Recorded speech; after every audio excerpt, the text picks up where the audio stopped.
A healer of one disease and no more.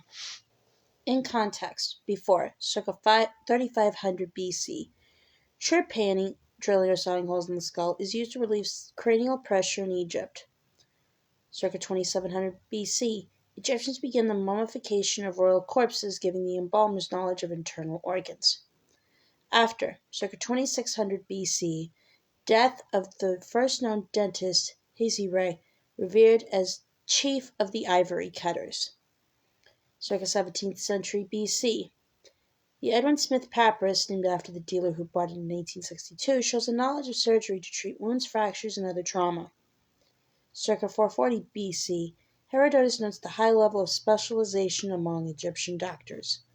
1805, the Moorfields Eye Hospital, one of the first modern specialty hospitals, opens in London, UK.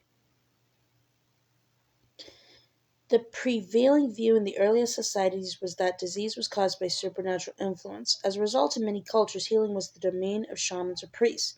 In ancient Mesopotamia, a person afflicted by venereal disease was said to be struck by the hand of Lilith, a storm demon, while the first Egyptian doctors were based in areas of temples known as per-ankh or houses of healing. In ancient Egypt, the first physician whose name survives was Imhotep, vizier to the pharaoh Djoser in the 27th century BC. Little is known of his medical views, yet he is believed to have been a skillful practitioner and was later deified as a god of medicine. Egyptian specialization.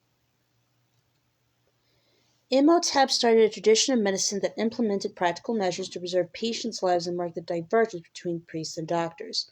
In the 5th century before the current era, the Greek historian Herodotus wrote that Egyptian medicine was notable for the existence of specialty practitioners in various disciplines such as dentistry, the stomach, and hidden diseases.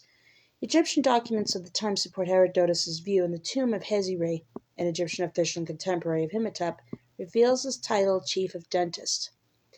Further records mention SWNW, those who practice general medicine, others who specialize in eye or intestinal disorders, and female physicians such as Merit Ta, who lived in around 2700 BC, as well as midwives and surgeons. Egyptian surgery.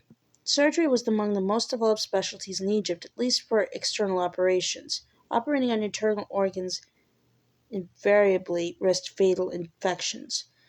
The oldest surviving Egyptian surgical text, the Edwin Smith papyrus, written circa 17th century before the current era, describes trauma surgery, detailing 48 case studies with instructions given for fractures, wounds, and dislocations. The practical approach suggested it was composed for use by a military doctor, unlike documents such as the Ebers papyrus, circa 1550 BC, which proposes folk remedies and healing magic for the treatment of infectious diseases. Although they were considered specialists, Egyptian physicians' understanding of internal anatomy was rudimentary. They appreciated that the heart played a central role in the healthy workings of the body, but believed that veins, arteries, and nerves operated as part of the 46 channels allowing energy to pass through the body. However, it was their innovative specializing in medical fields that had the most lasting impact, passing from Egyptian to Roman physicians, later into Arabic and medieval European medicine.